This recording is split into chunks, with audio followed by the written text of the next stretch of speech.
आज मुंबई, पुणे, ठाणे, रायगडसह सिंधुदुर्ग जिल्ह्यात अतिमुसळधार पावसाचा इशारा. विदर्भातही पावसाचा अलर्ट जारी.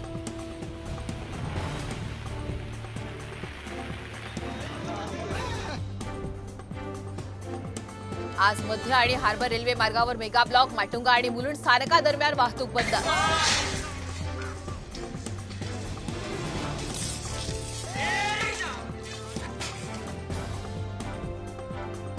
म्हाडाचा नवा गृहप्रकल्प येणार. गोरेगाव पहाडी परिसरात 2,500 घरं बांधणार. अत्यल्प, अल्प आणि मध्यम गटासाठी घरांची निर्मिती.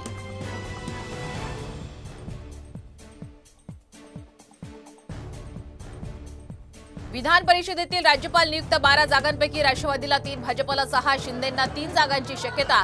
अजित पवारांची माहिती. आणि तिघांनाही 4-4 जागा मिळण्याची होती इच्छा, व्यक्त केली खंत.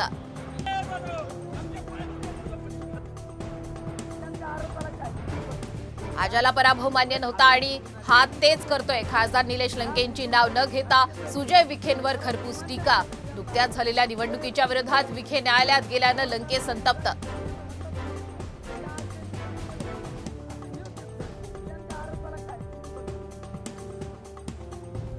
सिल्लोड पाकिस्तान होतं तर आतापर्यंत इथल्या जनतेचं मतदान कसं काय चाललं? अंबादास दानवेंनी घेतला रावसाहेब दानवेंचा समाचार, तर शिवसैनिकांना निषेध करण्याचं आवाहन.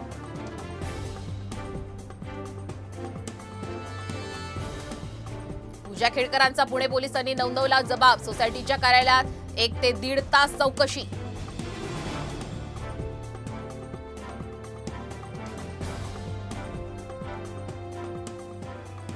औषधाच्या नावाखाली गोवा बनावटीच्या दारूची वाहतूक. ट्रक कराडमध्ये पकडला. 87 लाख रुपयांची बनावट दारू जप्त.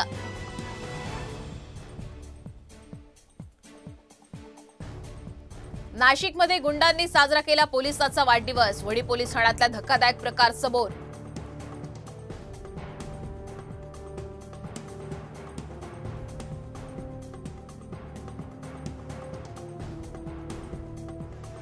सांगलीच्या कृष्णा नदीच्या पाणी पातळीत वाढ. परिसरात तरुणांची जीव धोक्यात घालून फोटो सेशन. प्रशासनानं लक्ष देण्याची मागणी.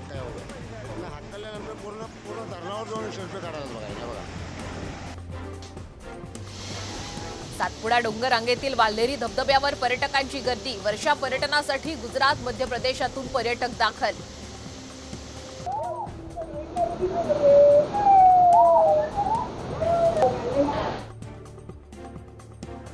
गुजरातमध्ये शेतकऱ्यांच्या घरात सिंहाच्या कुटुंबाचा डेरा. कुटुंब कबिल्यासह सिंह, सिंहीण आणि बछड्यांचा घरात वावर.